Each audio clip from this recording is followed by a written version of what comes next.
ခုနှစ်ရက်လုံးပိတ်ရမရှိဖွင့်ပြီးစားကြရတဲ့တော်တော်လေးစုံနဲ့ AC ထိုင်လာယူလို့ရတဲ့ private space တွေလည်းအများကြီးရှိတယ်မဲဆောက်ကနိုင် market ကိုမီဒီဒီတစ်ခါခေါ်သွားပေးပါမယ်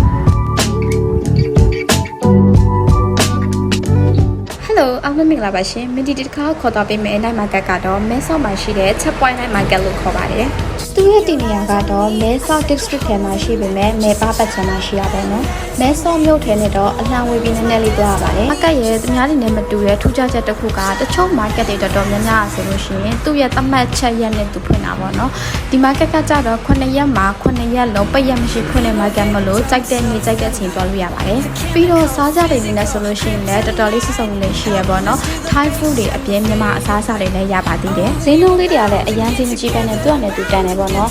တခုကလို့ရှိရင်10ဘတ်တို့ဘတ်20တို့ချို့ဟာတွေဆိုလို့ရှိရင်လည်း9ဘတ်တို့အဲ့လိုမျိုးရှိပါတယ်မင်တီဖူးကင်ထားတဲ့ရေခွဲဆိုလို့ရှိရင်တခြားမှာဘတ်20ပဲပေးရတယ်ပေါ့နော်တန်တယ်လို့ပြောရမှာရေခွဲကရင်အနံ့ကတော့တော်တော်လေးမှုပါတယ်ရှင်စားကြတွေကလည်းမိနစ်များအကုန်စားချင်းစရာကောင်းနေတာကြီးပဲပေါ့နော်မီဒီဆိုလို့ရှိရင်ဘာစားလို့စားမှမသိအောင်ဖြစ်မိပါတယ်အမျိုးစားတွေကလည်းအရန်စုံနေတယ်ပေါ့နော်အကင်ယူမလားအထောင်းယူမလားကြက်ကြော်လေးယူမလားဒီမှာဆိုလို့ရှိရင်တော့ဝတ်သားတုတ်ထူရှိတယ်ပြီးတော့ဒီမှာဆိုလို့ရှိရင်လည်းကိတ်မုတ်တွေရှိရပေါ့နော်ဒီမှာဆိုရင်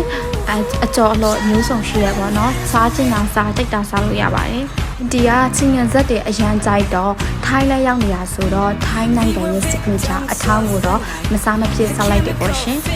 ဒီကစီဖူအရန်ကြိုက်တဲ့လူမျိုးလို့ပစုံအစိမ်းထောင်းပြီးမှလိုက်ပါတယ်ရှင်ဒါကတော့ဆာရှင်ကမင်တီအတွက်ထောင်းပေးမှုပုံလေးပဲဖြစ်ပါတယ်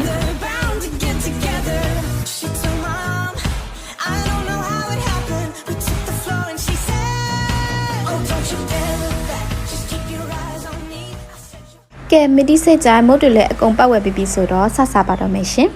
ဒါကတော့အခုနက7နဲ့ဝယ်လာတဲ့ဝက်ကုတ်တာခင်ဒါလေးကတော့တစ်ခု9ဘတ်တန်ဆူရှီဒါကတော့တစ်ချောင်း20တန်ရေပွဲကင်လေးပဲဖြစ်ပါရဲ့ရှင်ဒါကတော့တပွဲကို60ပေးရတဲ့ပစုံအစိမ်းထောင်းပေါ့ရှင်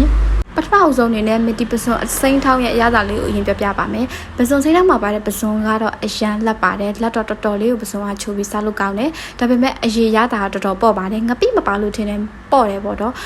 အဲ့မှာပါတဲ့ပြောင်းမှုကတော့တော်တော်လေးချိုပြီးစားလို့ကောင်းပါတယ်ပစုံတွေလည်းအများကြီးပါပါတယ်ဘတ်90နေနဲ့ဆိုလို့ရှိရင်တော့အရသာကမင်းတီအတွက်အရင်စိတ်တိုင်းမကြပေမဲ့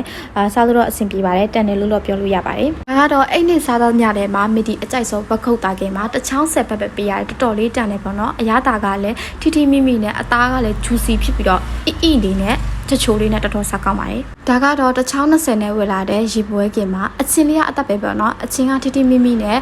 ရေပွဲကင်အနံ့မှုနဲ့တော်တော်လေးစားကောင်းပါတယ်